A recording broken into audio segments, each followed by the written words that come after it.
Everyone, welcome to elementary ज्ञान। आज हम डिस्कस करेंगे atomic numbers and mass numbers of elements. Atomic numbers and mass numbers क्या होते हैं? जिस तरह से किसी पर्सन की आइडेंटिफिकेशन के लिए हम उसके डिफरेंट फीचर्स बताते हैं एज अ कैरेक्टरिस्टिक्स, जैसे कि वो पर्सन कितना टॉल है, मतलब उसकी हाइट कितनी है, या उसके हेयर कैसे हैं, या उसकी आईज कैसी हैं, etcetera etcetera. In the same way जो एटम होते हैं उनकी आइडेंटिफिकेशन कुछ कैरेक्टरिस्टिक्स से होती है, और वो कैरेक्टरिस्टिक्स कौन कौन सी हैं? Atomic numbers and mass numbers. मतलब किसी भी एटम की आइडेंटिफिकेशन कैसे होती है? उसके atomic numbers and mass number से ही, और इससे ही ये पता चलता है कि वो एटम कौन से एलिमेंट का एटम है। बट ये atomic number and mass number होते क्या हैं, यही हम आज इस वीडियो में डिस्कस करेंगे। So let's start with atomic numbers. Atomic numbers मतलब जैसा कि उसके नाम से ही पता चल रहा है, ये कोई नंबर है किसी एटम के लिए। मतलब जिस नंबर से किसी एटम को आइडेंटिफाई किया जाता है उस नंबर को ही क्या कहते हैं? Atomic number. And atomic number is determined by the number of protons present in the nucleus of an atom. मतलब किसी भी एलिमेंट के, एक एटम के न्यूक्लियस में जितने नंबर ऑफ प्रोटॉन्स प्रेजेंट होते हैं वही नंबर क्या हो जाता है? उसका atomic number. And atomic number को रिप्रेजेंट किया जाता है और डिनोट किया जाता है by the symbol capital Z।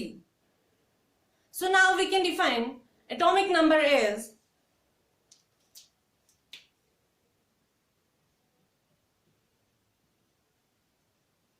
Atomic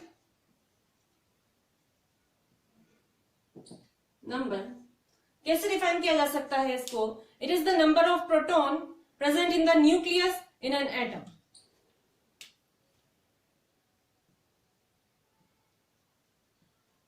The number of protons present in the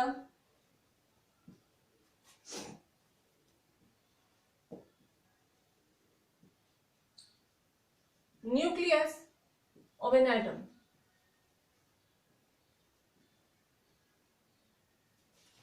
is called atomic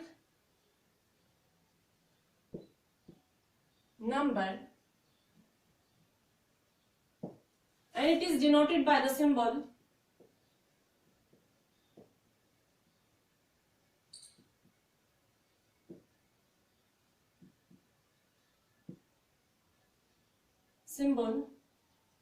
कौन सा सिंबल यूज करते हैं इसके लिए?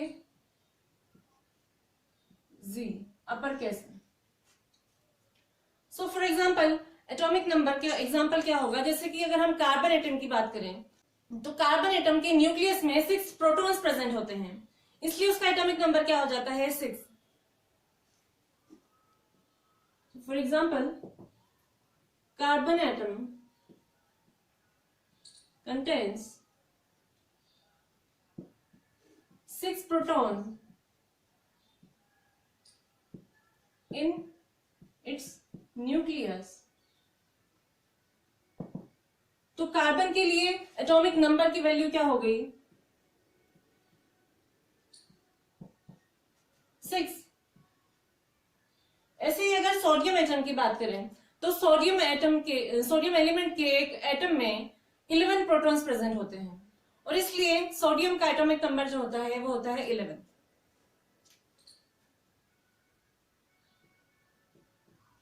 सोडियम के लिए सिंबल यूज होता है Na।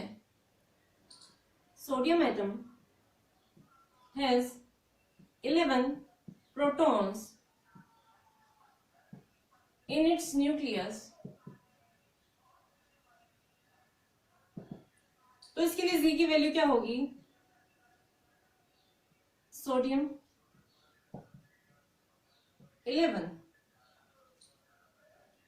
ठीक है, तो इस तरह से हम देख रहे हैं कि जो डिफरेंट एलिमेंट्स हैं उनके एटॉमिक नंबर क्या होते हैं? डिफरेंट होते हैं, और सेम एलिमेंट्स के एटॉमिक नंबर सेम होते हैं, बिकॉज सेम एलिमेंट में जो एटम्स होते हैं वो आइडेंटिकल होते हैं। मतलब आइडेंटिकल है तो उनमें नंबर ऑफ प्रोटॉन्स भी क्या होंगे? सेम होंगे।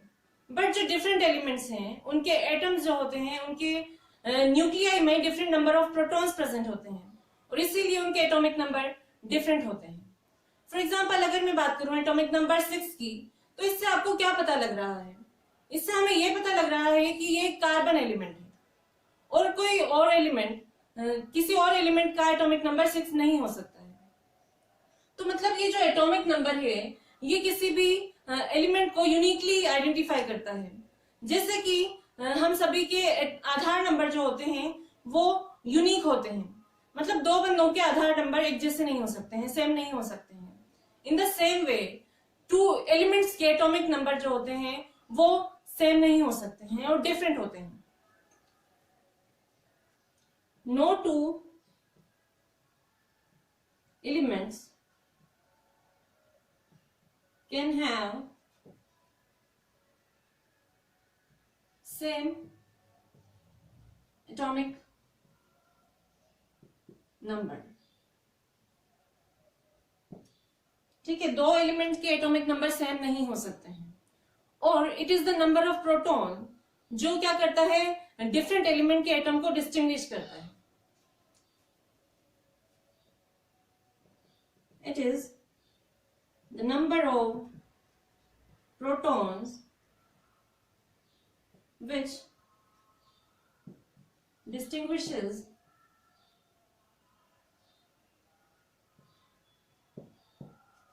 atoms of different elements।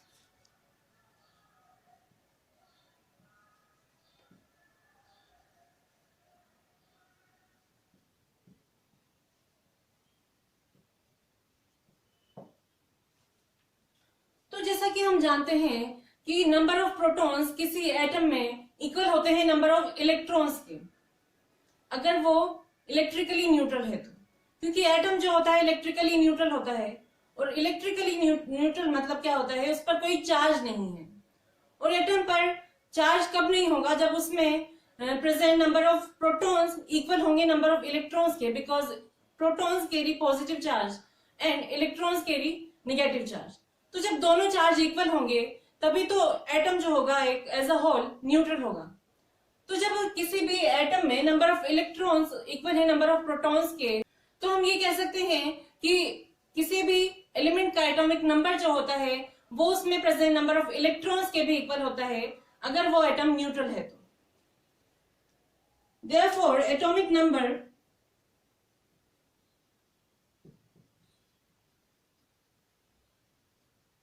Is equal to, किसके इक्वल हो जाएगा, नंबर ऑफ प्रोटॉन्स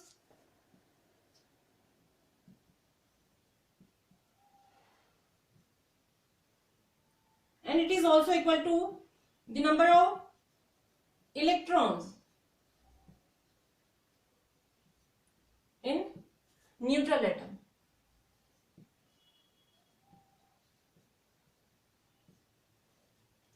तो एटॉमिक नंबर क्या होगा, किसी भी एटम के न्यूक्लियस में प्रेजेंट नंबर ऑफ प्रोटॉन्स के इक्वल होता है, और अगर वो एटम न्यूट्रल है, उस पर अगर कोई चार्ज नहीं है, तो उसका जो एटॉमिक नंबर होगा वो उसमें प्रेजेंट नंबर ऑफ इलेक्ट्रॉन्स के भी इक्वल होगा। So this is all about atomic number. Now let's move on to the mass number. Mass number क्या होता है?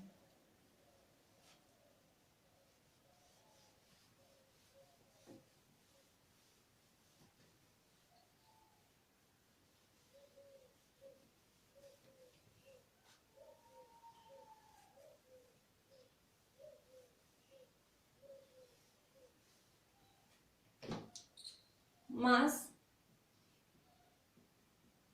नंबर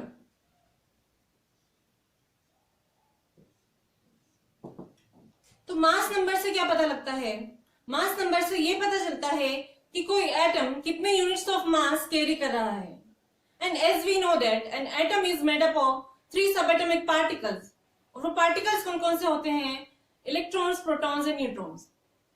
तो इन तीनों सबएटॉमिक पार्टिकल्स में से इलेक्ट्रॉन जो होता है वो एक्सट्रीमली स्मॉल होता है। वैसे तो ये तीनों ही पार्टिकल्स क्या होते हैं, माइन्यूट से होते हैं, बट अगर इनके मास की बात की जाए तो इलेक्ट्रॉन का मास जो होता है वो बहुत ही कम होता है as compare to the masses of protons and neutrons. और प्रोटॉन्स एंड न्यूट्रॉन्स जो होते हैं इनके मास अप्रोक्सीमेटली इक्वल होते हैं। मतलब मास ऑफ प्रोटॉन इक्वल होता है मास ऑफ न्यूट्रॉन के, और जिसकी एब्सोल्यूट वैल्यू क्या होती है, 1.67 into 10 to the power minus 24 grams. ये एक प्रोटॉन या फिर न्यूट्रॉन का मास है, क्योंकि इन दोनों के मास इक्वल होते हैं। और जो इलेक्ट्रॉन होता है उसका मास इस मास से 183 टाइम्स छोटा होता है या कम होता है, 183 टाइम्स इसके मास से कम होता है। और जिसकी एब्सोल्यूट वैल्यू क्या होती है 9.1 into 10 to the power minus 28 grams. ये है मास ऑफ इलेक्ट्रॉन्स। तो क्योंकि ये इतना कम होता है इसका मास, इसलिए जब भी किसी एटम का मास कैलकुलेट करना होता है तो इलेक्ट्रॉन का मास जो होता है उसको नेग्लिजिबल मान लिया जाता है। तो जब इलेक्ट्रॉन के मास को निग्लेक्ट कर दिया जाता है तो बचे कौन कौन से पार्टिकल्स एटम में, प्रोटॉन्स एंड न्यूट्रॉन्स। और जैसा कि हमने डिस्कस किया है कि मास ऑफ प्रोटॉन इक्वल होता है मास ऑफ न्यूट्रॉन के, जिसकी वैल्यू होती है 1.67 into 10 to the power minus 24 gram. और ये जो वैल्यू होती है ये इक्वल होती है 1 यूनिफाइड मास के या फिर 1 एटॉमिक मास यूनिट के, 1 एटॉमिक मास यूनिट के इक्वल। तो जब ये दोनों रिस्पेक्टिवली 1 यूनिट मास कैरी कर रहे हैं तो किसी एटम का मास कितना हो जाएगा, उसमें जितने number of protons and neutrons present हैं कलेक्टिवली। तो यही होता है मास नंबर, क्या होता है total number of protons and neutrons present in the nucleus of an atom. So we can define mass number as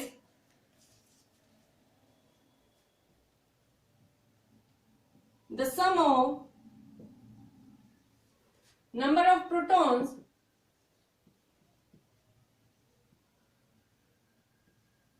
and number of neutrons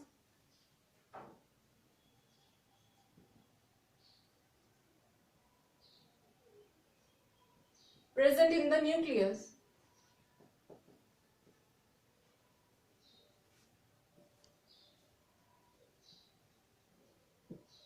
of an atom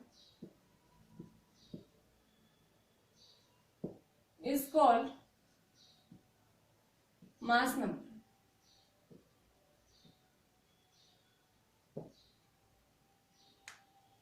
And mass number is denoted by the symbol capital A.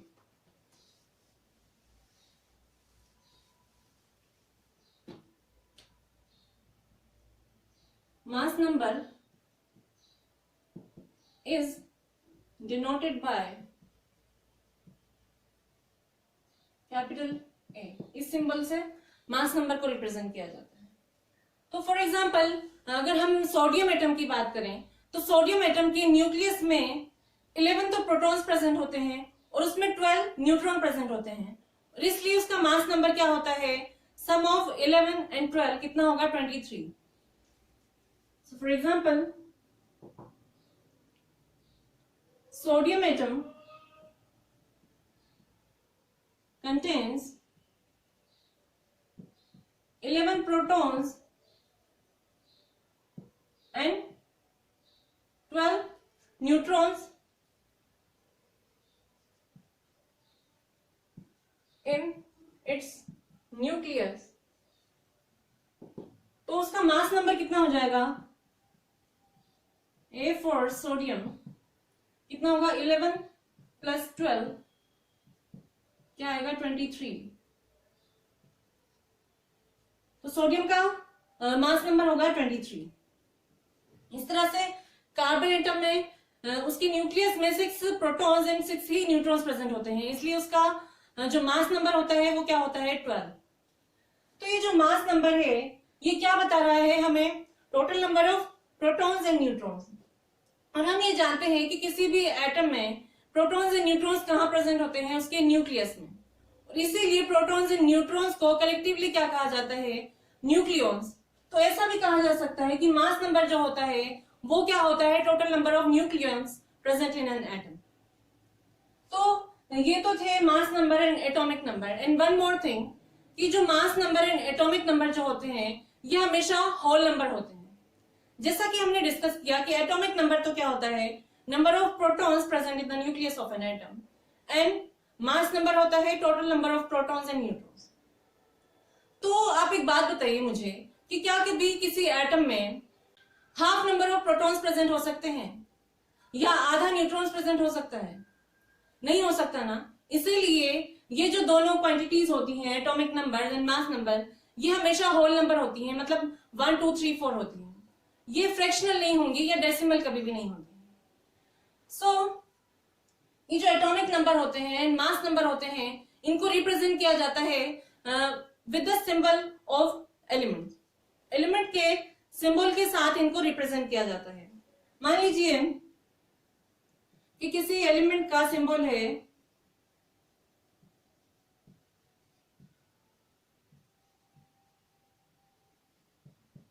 Capital X, तो इसको कैसे represent करेंगे along with its atomic number and mass number? तो इसको इस तरह से represent किया जाता है, इसका सिंबल लिख देंगे और इस सिंबल के साथ लेफ्ट हैंड साइड में जो सबस्क्रिप्ट होगी उसमें तो लिख दिया जाएगा इसका एटॉमिक नंबर, और लेफ्ट हैंड साइड में जो सुपरस्क्रिप्ट होगी उस पर लिख दिया जाता है इसका मास नंबर। फॉर एग्जांपल अगर हमें कार्बन एलिमेंट को रिप्रेजेंट करना है तो कार्बन एलिमेंट के लिए सिंबल क्या होता है? C, ठीक है। और कार्बन के लिए एटॉमिक नंबर क्या होता है? 6। तो 6 तो हम लिख देंगे उसकी लोअर लेफ्ट हैंड साइड में, और उसका मास नंबर होता है 12, तो 12 लिख दिया जाएगा उसके अपर लेफ्ट हैंड साइड में। तो इस तरह से किसी भी एलिमेंट को रिप्रेजेंट किया जाता है along with its atomic number and mass number. So this was all about atomic number and mass number. I hope आपको ये दोनों ही टॉपिक्स क्लियर हो गए होंगे। अगर आपको इससे रिलेटेड कोई भी डाउट है तो आप कमेंट सेक्शन में कमेंट करके पूछ सकते हैं।